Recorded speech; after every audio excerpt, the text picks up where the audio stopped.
To this driver, I have news for you. I don't want to burst your bubble, but he says, when I say I'm the highest paid driver in America, it's not a joke. Find me someone getting paid more, and I rent through Express Drive. All the people that are leasing vehicles in my fleet are making more than this per week. So every single one of those drivers already, beats you. Now, where you are impressive, you have a style going on here, which is good. Total earnings were $1,491, and you will see he only did 16 hours in that week, right? 16 hours. Now, there are drivers out there, 30, 40, 45 hours, making double that amount in LA, if you know what you're doing. But your stats are still impressive. I don't want to shoot them down, but I hate to tell you this and give you this news. You're definitely not the highest paid driver in America, because you're looking at your weekly pay, you're looking at your monthly pay. If you can keep, this is where people go to their earnings and they get so excited and they're not looking at the profits. You got to look at the profits of this driver over 1 month. Can he or she repeat this next week and the week after? Or is this like a once-off where you're boasting and gloating about your earnings? And I'm saying, don't be a sheep. Don't chase every trip, right? Don't chase every stupid little $1.50, $2 delivery. Don't chase every little bullshit UberX trip out there. Be selective. So this is what this driver is doing, because if you look at the passenger payments, $1,350, you look at the external fees, which are completely whack. The fact that the company is taking $899 out on external fees, that's robbery. The Lyft fees are $755. The tips are $183. So what this is telling me, you're doing longer trips, probably airport trips, and getting good tips for that. Tolls and other pass-throughs, $112 adjustments.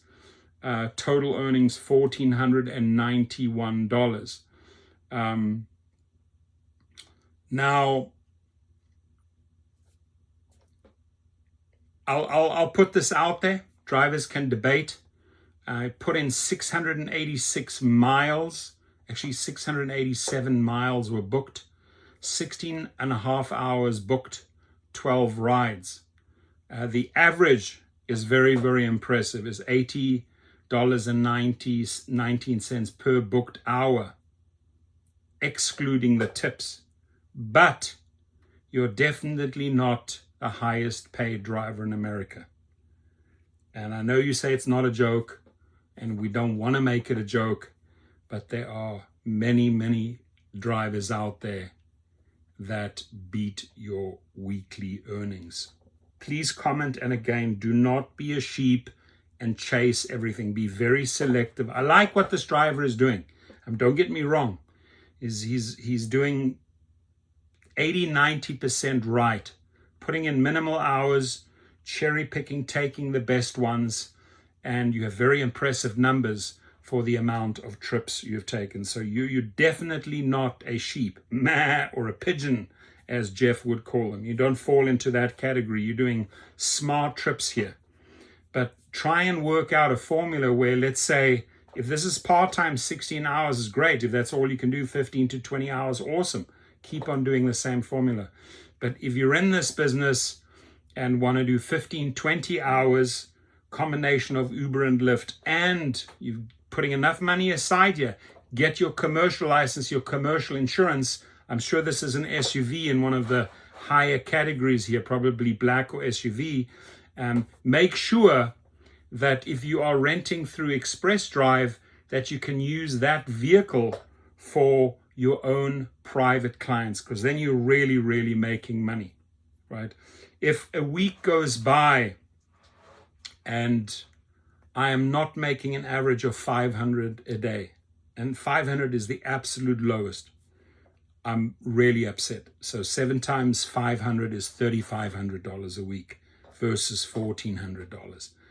But most of those weeks are between $4,000 and $5,000, and it's a combination of being very selective with Uber and Lyft, mainly with Uber, and then building out the private clients, taking Uber riders, converting them to private clients, Uber riders, converting them to private clients, and watch these numbers shift. And again, do not be a sheep. Your comments.